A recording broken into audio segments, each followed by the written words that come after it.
On behalf of Indira Gandhi National Open University, we welcome you for this video lecture session. Today's topic is control charts for attributes. This is the 20th module for the course Quality Engineering and Management.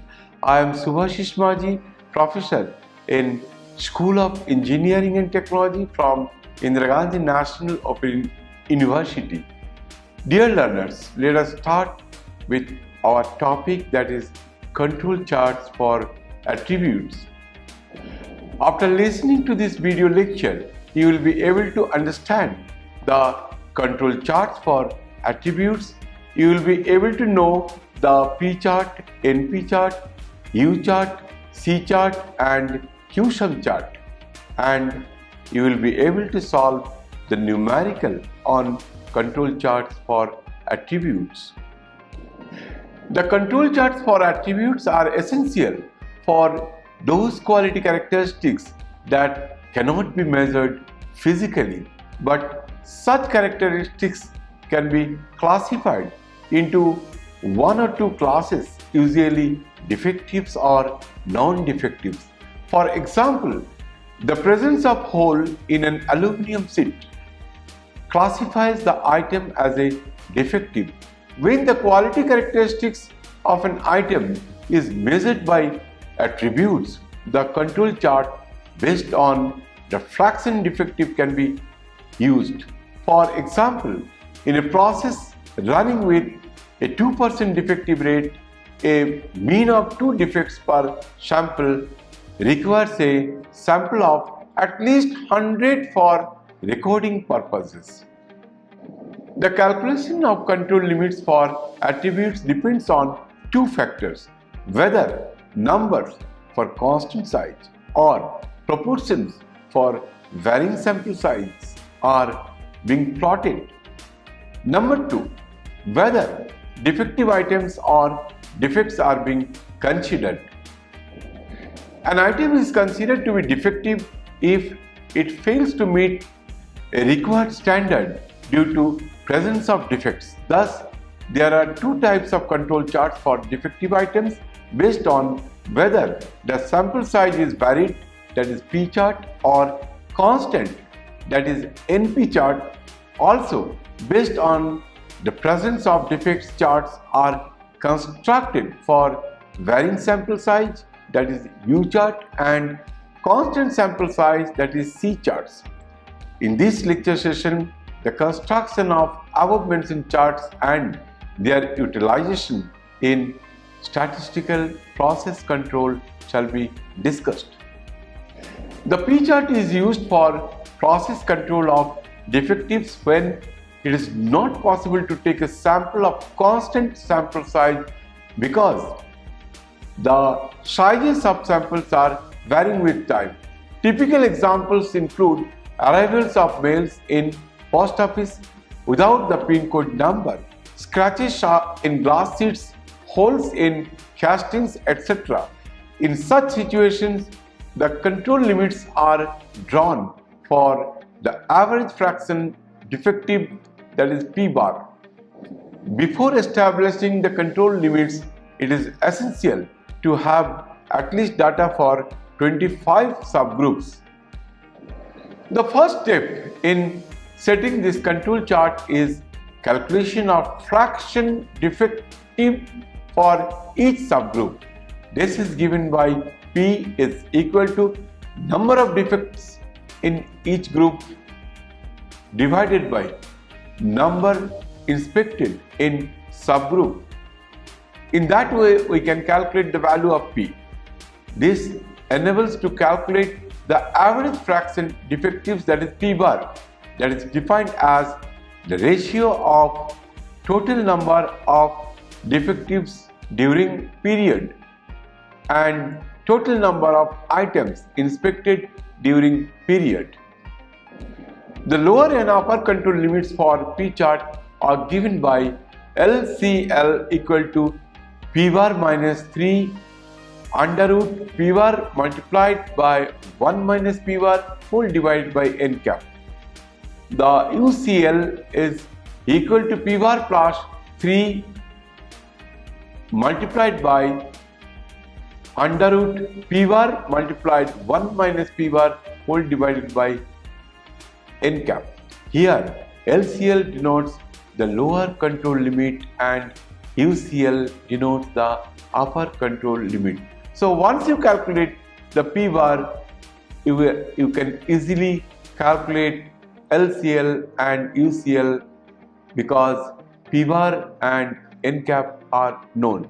Here n cap is the average of all sample sizes that are being inspected during a given period.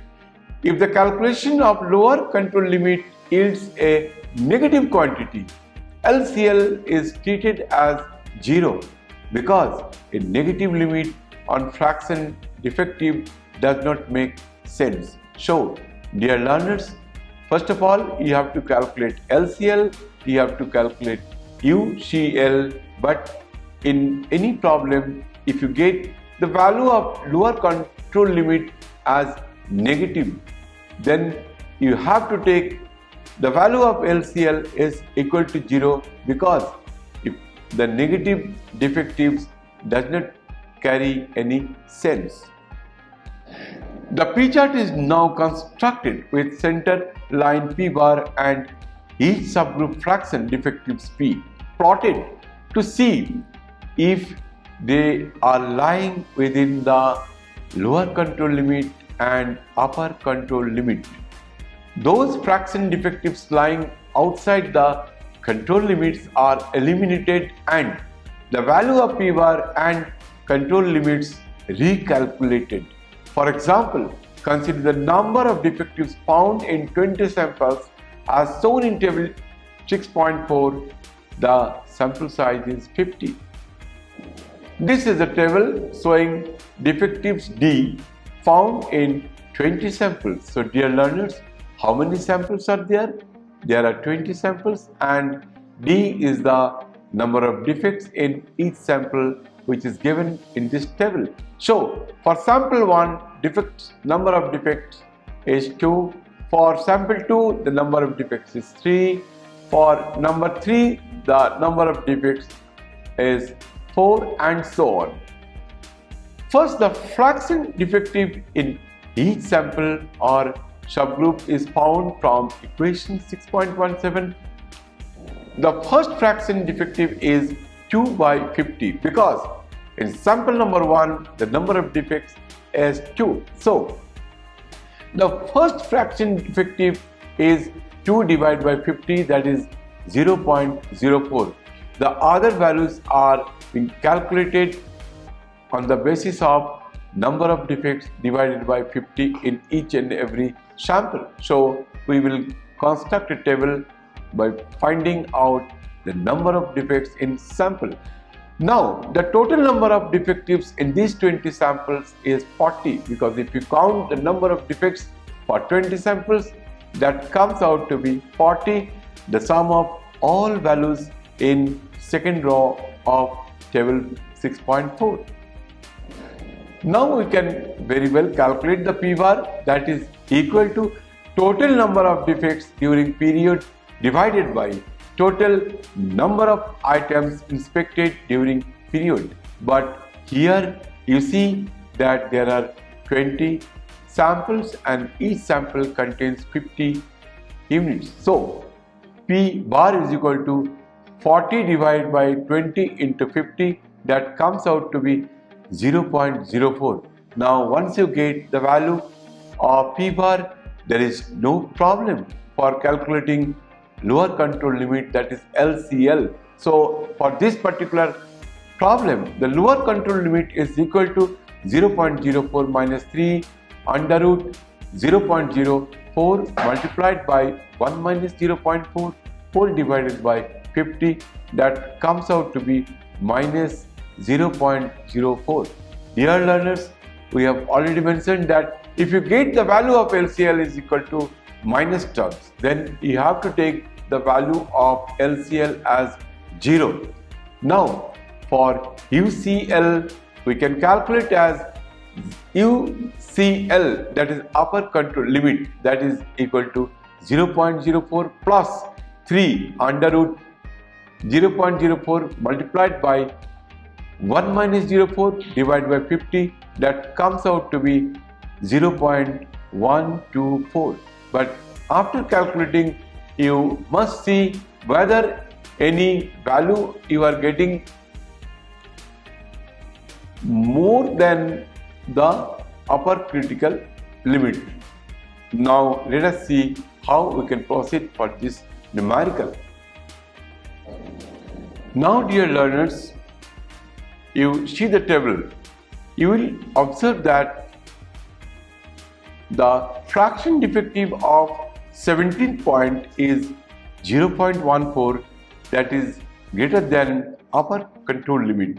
Hence, this subgroup, that is the 17th sample, that is the 17th point, having 7 defectives is discarded. So you have to discard the 17th sample and you have to remove the 7 defectives from the total number of defectives. So you have to recalculate after leaving that particular sample. So previously we were having 20 samples.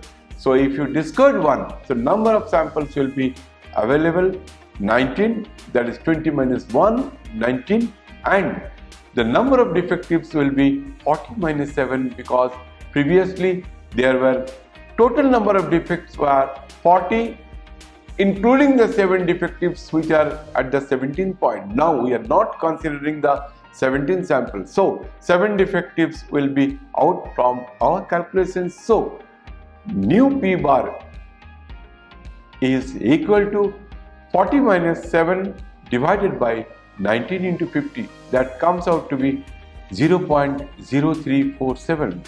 Now once you calculate P bar, you have to recalculate the upper control limit and the lower control limit. So the new limit or LCL, that is lower control limit, is equal to 0.0347 minus 3 under root 0.0347 multiplied by 1 minus 0.0347 whole divided by 50, that comes out to be minus 0.430. And as we have already discussed that if you get the lower control limit in any point is minus of something, you have to take LCL as 0, and you can calculate the upper control limit is equal to 0.0347 plus 3 under root 0.0347 multiplied by 1 minus 0.0347 divided by 50 is equal to 0.113. Now you see that you have got the values for LCL, that is lower control limit, is 0, and the upper control limit you have also calculate. So any point which is within this range is acceptable. Now let us discuss about NP chart. The NP chart is similar to P chart, the main difference being that the sample size is constant. The data values plotted are the actual number of defectives per sample or subgroup denoted by NP.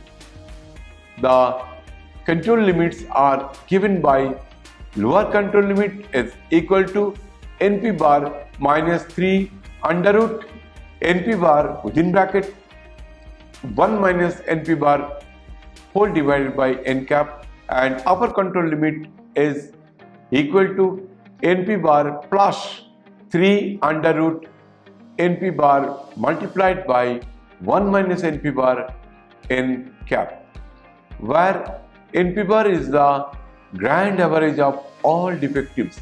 So NP bar is equal to total number of defectives divided by the number of samples inspected. So once you calculate NP bar, there is no problem for us to calculate the lower control limit and the upper control limit. So any value which falls within this range, that is acceptable.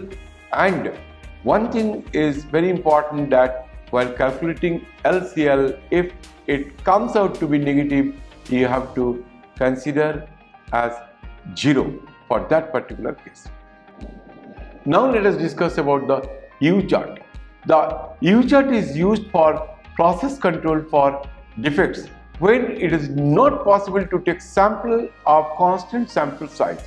This chart puts a check on the proportions of defects per sample. Hence, unlike P-chart, it deals with the number of non-conformities per item within the sample. For example, the number of holes in a casting.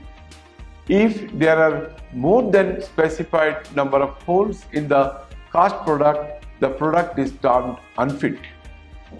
The control limits are given by LCL, that is lower control limit, is equal to UR minus 3 under root UR multiplied by 1 minus UR divided by n cap, and UCL, that is upper control limit, is equal to UR plus 3 multiplied by under root UR multiplied 1 minus UR divided by n cap. For U-chart, the control limits are given by LCL and UCL, where n cap is the average of all sample sizes and U bar is given by U bar is equal to total number of defects divided by total number of items inspected. Now let us discuss about the C-chart. The C-chart is used for process control of defects when it is possible to take samples at a constant sample size. The data plotted on the chart are number of defects C in each sample. The control limits are given by LCL, that is lower control limit, is equal to C bar minus 3 multiplied by under root C bar multiplied 1 minus C bar divided by n cap, and the upper control limit UCL is equal to C bar plus 3 multiplied by under root C bar multiplied 1 minus C bar whole divided by n cap. But one very important thing is this, that while calculating LCL, if you get the negative value, then we have to consider LCL as 0. The average number of defects C bar is calculated by C bar is equal to total number of defects divided by total number of samples inspected. Now let us discuss about the Q-sum chart. This is a very interesting chart. A Q-sum chart is a control chart for variables data that plots the cumulative sum of the deviations from a target over a definite interval. A Q-sum chart requires only a pre-specified target value and a sequence of readings.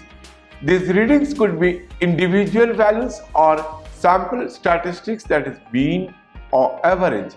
The deviations of these readings from the target are added cumulatively and the sums are plotted sequentially. When these sums are plotted against time, a Q-sum line is generated which gives information about the trend in the process parameter. If the process is running on target, the line is horizontal, whereas the process of a slope indicates a change in the mean level of performance. These charts are ideal for detecting small shifts, that is 0.5 sigma to 2 sigma.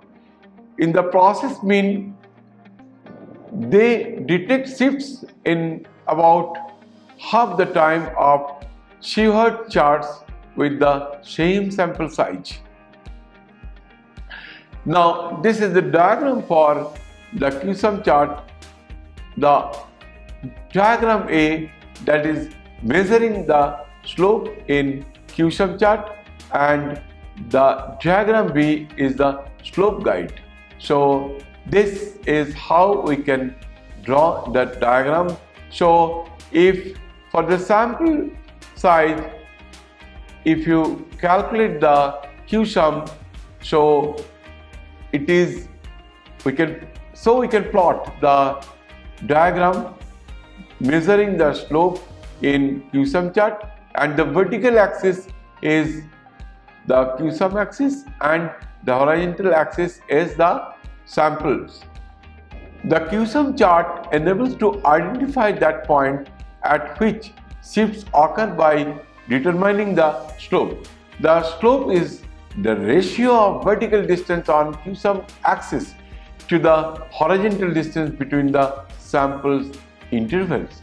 Thus, in figure 6.7a, the slope at point A is 0.2 divided by 4, that is equal to 0.05, and at point B it is minus 0.18 by 2 equal to minus 0.09. The interval is chosen such that any genuine shifts in the process level can be detected easily. If the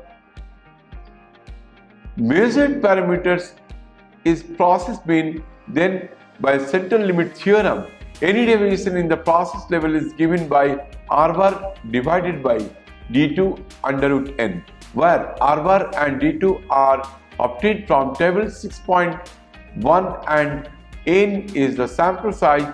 Twice this value is taken as the interval in measuring slope in the Q-sum chart. A slope guide is another tool for comparison of the slope at any point in the Q-sum chart. It uses a series of predetermined slopes as shown in figure 6.7b. Dear learners, let us discuss some very interesting numericals so that your concept will be crystal clear. The first numerical is the data for the test results of 20 samples are given in the following table. Each sample contains 100 items. Draw a control chart with 2 sigma limits in the process when the process is in control. So here there are 20 samples are given, and for each sample the number of defects are also mentioned. Say for example, for sample 1 the number of defects are 13, for sample 2 the number of defects 11, for sample 3 the number of defects are 8. So we have to construct the control charts, and if you count all the defects from all the samples, you will find the total number of defects is equal to 220. Now let us see how we can construct the control charts. Dear students, first of all we have to calculate the P bar. P bar is defined as the ratio of total number of defects during period and the total number of items inspected during the period. So here the total number of defects is 220 and the total number of items is 20 into 100 because the number of samples are 20 and in each sample total number of items are 100. So there is no problem for calculating P bar. So P bar is equal to 220 divided by 20 into 100, that comes out to be 0.11. Once you calculate P bar, once you know the value of Z, that is equal to 2, for this case we are considering 2 sigma level of process. So here first of all we would like to calculate the LCL, that is lower control limit. The lower control limit is equal to 0.11 minus 2 under root 0.11 multiplied by 1 minus 0.11 divided by 100. It comes out to be 0.05. Dear learners, while calculating LCL, that is lower control limit, you have to be very careful. If you get minus value, then you have to take 0, because minus defective items carries no meaning. But here you have got the lower control limit as 0.05. Now you would like to calculate the upper control limit. The upper control limit in the same way, but the expression is slightly different. So we can calculate upper control limit like UCL is equal to 0.11 plus 2 multiplied by under root 0.11 multiplied by 1 minus 0.1 divided by 100, that comes out to be 0.17. So that's why we have calculated LCL, that is lower control limit and upper control limit. So dear learners, you must be careful while calculating the lower control limit and upper control limit. First of all, you have to calculate P bar. After that, you have to calculate LCL. If it happens that the value of LCL comes out to be negative, in that case we have to take 0. After that, you have to calculate UCL. Now let us proceed for the exercise 2. This problem is also a very interesting problem. So this problem says that before supplying the circuit breakers to dealers, the quality control officer tested the lot size of 100 circuit breakers and found the average of 4, that is 4%, did not perform as per the specifications. Construct the P chart with 2 sigma control limits. So here the value of Z is given, that is equal to 2. The P bar you need not have to calculate, that is given as 0.04, and the sample size is given as 100. So all the values are given. Only thing you have to calculate the lower control limit and upper control limit with the help of the formulas given over here.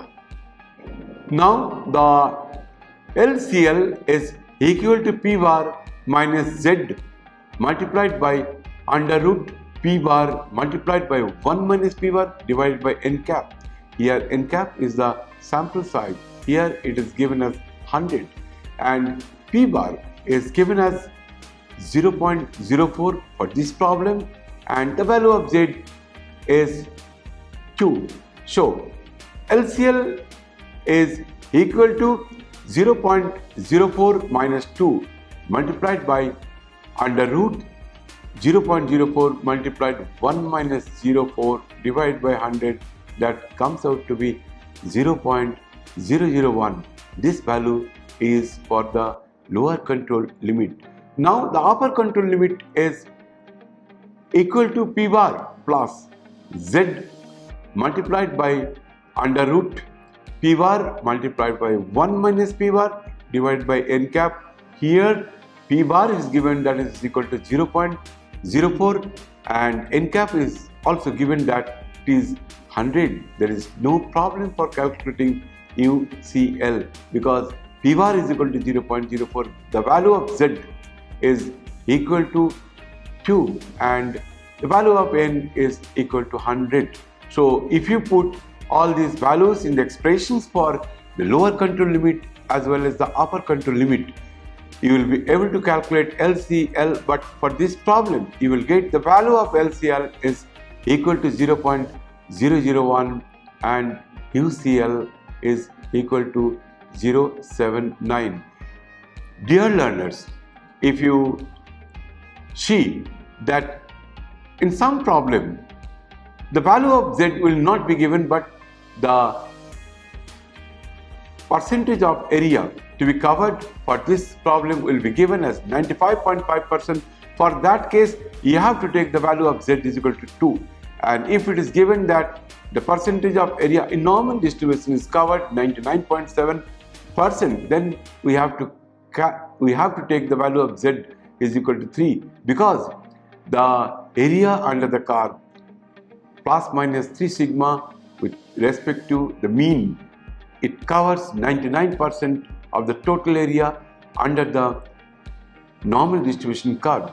But if the normal distribution curve is from mean plus minus 2 sigma, that covers around 95.5% of the total area. So if it is given that it is on the basis of 99.7%, you have to take value of z is equal to 3. Otherwise, if it is given as the percentage of area covered under normal distribution is 95.5, that is, for that case you can take the value of z is equal to 2. But my dear learners, for finding out the value of z, if the area of under the curve is normal distribution is given, so according to that area you can get the value of z from the statistical table. So now I hope that you will be able to solve any problems with regard to the control chart variables or control charts attributes. We are finishing our lectures, but let us summarize our discussions very quickly. We have discussed the control charts for attributes. We have discussed the P chart, NP chart, U chart, C chart and the Q-sum chart. And lastly, we have discussed some numerical on control charts for attributes. Thank you very much.